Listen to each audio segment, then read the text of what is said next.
Hello! Depuis son enfance, Mei est douée de capacités mentales exceptionnelles. Elle est une génie des mathématiques, elle résout gracieusement les problèmes les plus difficiles et elle retient les nombres avec une aisance effrayante. Un jour, on remarque son talent dans le monde criminel, forçant l'écolière à travailler pour la mafia car la vie de sa mère est en jeu. Mei doit mémoriser un code à plusieurs chiffres que plusieurs groupes de gangsters recherchent, et au moment où la fille n'espère plus avoir l'aide de personne, elle trouve soudainement un protecteur intrépide. Mei, effrayée, se cache dans le métro et, regardant autour d'elle avec méfiance, voit un homme solitaire au bord de la plateforme. Une heure plus tôt, lorsqu'un voyou la tenait par le cou, la tête de la mafia russe, Emil Dutchesky essayait de forcer Mei à décrire les chiffres stockés dans sa tête sur une feuille de papier sous la menace de la torture. Il y a un an, Mei fréquentait une école chinoise ordinaire à Nanjing City, comme une fille normale.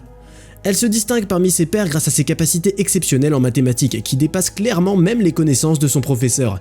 Le directeur, voyant que la jeune fille est naturellement douée, décide de l'envoyer étudier dans une école pour enfants doués à Pékin. Pendant qu'elle retourne à la maison à travers les rues animées de la ville, Mei doit dire au revoir à ses amis qui lui promettent d'écrire des lettres chaque semaine. La jeune fille écoute avec impatience les promesses de ses amis quand tout d'un coup un homme étrange l'attrape et l'emmène dans un endroit inconnu. Pendant ce temps-là, dans le New Jersey, Luke Wright, un combattant professionnel ayant subi les attaques hystériques de la mère de son adversaire blessé, fraye son chemin à travers les salles du casino vers Julius, l'organisateur des combats, et le frappe en plein visage. L'homme égoïste se bat inégalement, et en raison de sa force considérablement supérieure, Luke envoie son adversaire directement dans le coma avec un seul coup de poing. Mais il s'avère que ses ennuis ne s'arrêtent pas là. Luke apprend qu'un mafieux russe, Dutchesky, a parié beaucoup d'argent sur sa perte. L'homme qui a capturé Mei à Nanjing la livre à Han Jiao, un bel homme âgé. En plus de lui, Mei voit sa camarade de classe qui a parlé des capacités phénoménales de la fille à son oncle. Entouré de comptables avec des devis et des factures, Jiao dit à la fille effrayée qu'il n'apprécie pas du tout les ordinateurs. Mais Mei nie ses capacités, et le vieillard chinois se transforme instantanément en fou furieux, menaçant la fille qu'il tuera sa mère si elle refuse de travailler pour lui. La provocation fonctionne et Mei est obligée de démontrer son talent. Jiao explique triomphalement que Mei va maintenant travailler pour lui aux États-Unis avec un homme nommé Quan Chang, qui se présentera comme son père, et en retour, Han Jiao prendra soin de sa mère malade. Sur une route très fréquentée, Luke Wright rentre chez lui, inquiet. Sur son chemin, il essaie désespérément d'appeler sa femme, Annie, pour lui dire de ne pas rentrer chez lui, mais il tombe sur son répondeur. En rentrant dans son appartement, Luke fouille chaque pièce avant de se faire piéger dans la salle de bain par le fils du mafieux, Vassili Dutchesky, ainsi que ses associés. Après avoir entouré le combattant désarmé, Vassili informe froidement Luke que sa femme enceinte a payé de sa vie pour son dernier combat. Baissant doucement la tête, l'homme attend le châtiment. Mais Dutchesky Jr. a d'autres projets. Le bandit annonce qu'il gardera Luke en vie, mais que chacun de ses mouvements sera suivi par les mafieux, qui tueront tous ceux de qui il s'approchera.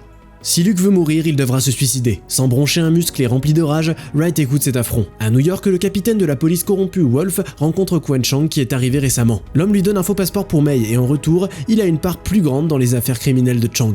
Un an plus tard, Mei et Quan Chang visitent les points de vente de la mafia à Chinatown.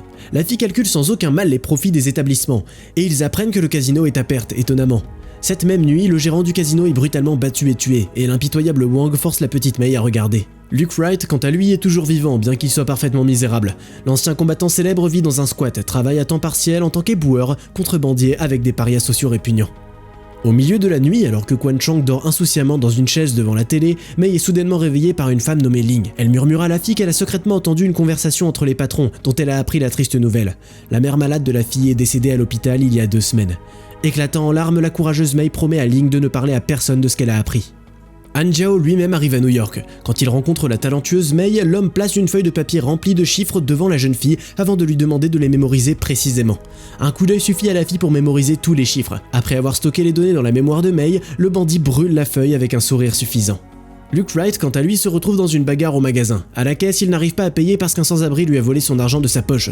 Le comportement hystérique de Luke attire l'attention des autres clients, et un grand homme l'escorte dehors. Le grand homme en costume s'avère être un flic. Il reconnaît immédiatement Wright comme étant un ex-flic et le met dans sa voiture. En même temps, de l'autre côté de la ville, Mei part en compagnie de Quan Chang pour sa prochaine réunion, où elle doit recevoir un autre morceau de papier avec des numéros mystérieux et les mémoriser aussi. Sur le chemin, son faux père encourage la fille et lui promet un futur merveilleux si elle réussit cette tâche. Leur voyage est arrêté par une voiture noire qui s'écrase dans la leur. Les bandits qui en sortent commencent une fusillade et crient en russe. Quan, effrayé, est sur le point de tirer sur la fille, quand une balle lui survole la tête. Mei est prise dans une tentative d'évasion par le voyou Chemyakin et est rapidement traînée dans sa voiture. À la périphérie de la ville, Luke Wright se fait battre par ses anciens collègues qui veulent l'achever, tout comme Dutchesky parce que Luke a déjà dénoncé les flics corrompus. Battant l'homme coincé, les 5 lui rappellent sarcastiquement la mort de sa femme enceinte et lui tendent une arme, lui donnant l'occasion de se tirer dessus. À peine capable de se relever, Luke tourne le dos au policier armé et part, vivant, sans se faire tirer dessus. May est dans le bureau du redoutable Emil Dutchesky. Les tentatives de sortir les chiffres mémorisés par la fille ne mènent à rien, et le mafieux utilise une astuce différente. Ling, la femme qui a parlé à May de la mort de sa mère, arrive au bureau. Il s'avère qu'elle travaille secrètement pour les Russes. Parlant en chinois, Ling demande à May de révéler les chiffres, mais la petite fille s'avère être plus intelligente que la traîtresse, et n'ayant pas réussi à obtenir l'information, Ling se fait tirer dessus. L'interrogatoire de May est interrompu par quelqu'un qui frappe à la porte. La voix de l'autre côté annonce l'arrivée de la police. Des voitures de police avec des lumières clignotantes entourent la cachette de Dutchesky. La mission de capture est dirigée par le capitaine corrompu Wolf, qui apporte ce qui se passe à Quan Chang et est prêt à livrer la fille, en échange bien sûr d'un pourcentage plus élevé de leurs affaires criminelles. Leur conversation est interrompue par un appel de Dutchesky. Le patron de la mafia, suggérant que le capitaine travaille avec les Chinois, offre tout de suite plus d'argent. May en profite pour se faufiler par la fenêtre de la salle de bain sans qu'il ne la voie. Le capitaine Wolf comprend vite qu'il y a toute une histoire autour de cette fille qui détient des informations importantes. Il a l'intention d'entrer dans la course aussi et de la capturer lui-même, mais il apprend de Dutchesky que May s'est échappée. Il se retrouve donc obligé à prendre une trêve forcée avec les mafieux et à rappeler ses hommes qui, après avoir reçu l'ordre, se précipitent immédiatement pour fouiller les quartiers à la recherche de la fille. Quan Chang et ses hommes ont l'intention de faire de même. Pendant ce temps-là, Luke Wright, dévasté par les événements de la vie, ne voit plus aucun intérêt de vivre. Après être descendu dans le métro, il se tient sur le bord du quai et sur le point de se jeter sous un train, quand il remarque une petite fille effrayée marchant seule dans la gare. Mettant de côté la pensée de sa mort, il reste et observe ce qui se passe.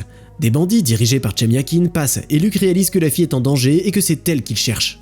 Tout comme May, les bandits arrivent à monter dans le train. Luke risque sa vie aussi et saute courageusement dans le dernier wagon, au bord duquel il arrive à monter. May se dirige à travers les différentes rames et elle se retrouve à la dernière porte. Il n'y a plus nulle part où aller. Quand elle regarde ses poursuivants, elle voit un homme inconnu massacrer impitoyablement les criminels devant d'autres passagers.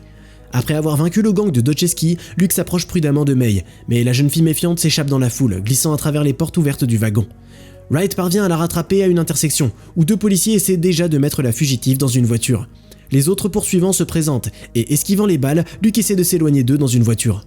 Pendant ce temps-là, Dutchesky ordonne à ses voyous d'éliminer May dans le pire des cas, pour que personne d'autre ne l'attrape. Mais l'intrépide Luke réussit à échapper à la poursuite en poussant les criminels dans une embuscade mortelle, et May, faisant confiance à son seul protecteur, s'échappe avec lui. Le capitaine Wolf apprend ce qu'il se passe auprès d'un patrouilleur. Après s'être habillé dans un magasin cher, Luke Wright, sous le faux nom de Ivanov, s'installe dans un hôtel de luxe avec May afin d'échapper à d'autres persécutions. You like a nice hotel? Never stayed in a nice hotel. No one's gonna look for us at one. May dit à Luke que Quan Chang l'a ramené ici de Chine. Sur les instructions de Han Jiao, elle a mémorisé énormément de chiffres et était censée en mémoriser d'autres, mais ils ont été interceptés par des gangsters russes et abattus. Wright demande à la fille d'analyser ce qu'elle a mémorisé, et il s'avère qu'il y a des nombres répétitifs, qui sont le code crypté d'un coffre-fort. Leur conversation est interrompue par une fusillade qui commence dans le hall de l'hôtel. En découvrant le téléphone de May, Luke réalise instantanément qu'ils se sont fait repérer. Avant de fuir à nouveau, Wright demande à May d'écrire les chiffres sur un morceau de papier, et au cas où elle serait capturée, il lui ordonne strictement de ne dire à personne qu'elle lui a donné l'information. Passant une embuscade armée au 10e étage, Luke et May se dirigent vers un restaurant de l'hôtel, où les bandits séquestrent des clients effrayés. S'engageant dans une fusillade horrible, Luke est jeté par la fenêtre, où un policier se dirige immédiatement vers lui. Luke doit partir et laisser May dans les griffes de Quan Chang. Les Chinois, cachés dans une foule de citoyens sans défense, sortent de l'hôtel avec la fille capturée juste sous le nez de la police, et ils partent tout de suite voir Han Jiao. Celui-ci essaie d'apprendre de May à qui elle a passé les chiffres tout en gardant son sang-froid. Suivant les ordres de Luke, May ment ouvertement, regardant le criminel droit dans les yeux, puis elle ne cède pas non plus aux manipulations de l'homme. L'homme ordonne de tuer sa mère, alors que May est au courant depuis longtemps. Mais les voyous réalisent qu'il y a pu y avoir une fuite. Luke, de son côté, n'a aucun mal à trouver le repère des Russes, et il se pointe dans un restaurant d'élite. Il évalue rapidement la situation et, profitant de la panique qui l'entoure, prend en otage le fils du mafieux, Vassili Dutchesky. Dans la planque, Luke contacte l'aîné Dutchesky. En le menaçant d'anéantir toute sa famille, Wright apprend du mafieux que le code ouvre le coffre-fort contenant 30 millions de dollars. Quan Chang et May sont en route pour rencontrer un certain Alex. Sur le chemin, l'homme plein de remords s'excuse auprès de la jeune fille d'avoir voulu la tuer et promet d'être un meilleur père pour elle lorsque tout sera terminé. En attendant, Luke Wright organise une rencontre avec le capitaine Wolf et ses subordonnés corrompus. Pour montrer qu'il mène la danse, il brûle de manière démonstrative le morceau de papier avec le code du coffre du casino contenant 30 millions de dollars, que Han Jiao et ses associés vont échanger avec le contenu inconnu d'un autre coffre-fort. Luke offre au groupe un plan d'interception risqué sous couverture policière avant de leur dire qu'ils pourront diviser l'argent entre eux. Après avoir accepté ces conditions et s'être armés, les flics s'en vont immédiatement pour s'occuper de l'affaire. Après avoir ouvert le feu, le groupe dirigé par le capitaine Wolf avance rapidement vers la pièce avec le coffre-fort.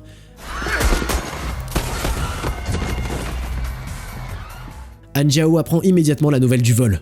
Disposant d'une horde de criminels, l'équipe armée entre par effraction dans la pièce à l'aide d'explosifs. Avant d'ouvrir le coffre-fort, Luke demande à ses complices de déposer leurs armes par terre et ce n'est qu'à ce moment-là qu'il commence à entrer le code. Avant le dernier tour, il attrape soudainement une arme et tire sur les flics corrompus, ne laissant en vie que Wolf, qui est alors contraint de mettre l'argent dans des sacs. En sortant devant la police qui arrive, Luke attache le capitaine et le met dans le coffre de la voiture. Après avoir mené son plan à bien, Wright contacte le maire, Denis Tremello, qui, une fois au courant de l'affaire et le vol, donne le numéro de Alex Rosen qui est derrière tout ça à Luke. L'appel de Luke surprend Alex, qui est en route pour une réunion avec Quan Chang, où il est censé dire le deuxième code aux Chinois et obtenir 30 millions en retour. Luke dit à l'homme d'affaires qu'il a l'argent. Rosen est obligé de révéler que les Chinois allaient payer les 30 millions pour un disque contenant les noms et les dossiers financiers des entreprises soupçonnées de terrorisme, dont l'argent était canalisé dans des comptes personnels d'autres personnes. En prenant Alex par surprise, Luke force l'homme d'affaires à suivre ses instructions. L'homme furieux doit se conformer et, en arrivant à la réunion avec Quan Chang, il s'occupe des criminels et emmène May avec lui. Luke lui-même entre par effraction dans le bureau du maire et, sous la menace d'une arme, le force à remettre le disque avec les informations précieuses. Après avoir obtenu ce qu'il voulait et renversé Tremello, il sort de la ville pour une rencontre décisive avec Alex Rosen, qui l'attend déjà avec une arme à la main, qu'il pointe froidement sur la tête de May. Rosen essaie de comprendre pourquoi Wright protège la vie de la fille. What is she to you? Life. À la demande d'Alex de remettre l'argent, Luke répond qu'il n'aura pas cette information de son vivant. Acceptant le défi, Rosen pose son arme. Sauf que dès que les adversaires arrivent, May tire dans le genou de l'homme d'affaires malhonnête et Luke le termine avec son arme. Après avoir libéré le capitaine Wolf du coffre, Luke lui donne 50 000 $ et demande de rendre Vassili Dotchevsky à son père. Après un certain temps, Han Jiao reçoit 2 sacs remplis d'argent et un message de May lui demandant de ne pas venir la chercher elle et Luke. Après tout, elle a tout mémorisé sur ses transactions et les moyens de transférer de l'argent en Chine. Luke Wright, pour s'assurer que sa vie et celle de May sont en sécurité, place des copies des disques dans des coffres forts de 5 banques différentes, puis ils se rendent à Seattle, à la meilleure école pour enfants doués. Comme toujours, tu trouveras le nom du film dans la description de la vidéo. Partage ton histoire dans les commentaires. T'as déjà pris un gros risque pour aider un parfait étranger? N'oublie pas non plus de liker cette vidéo et de t'abonner à la chaîne pour ne pas rater la prochaine vidéo géniale.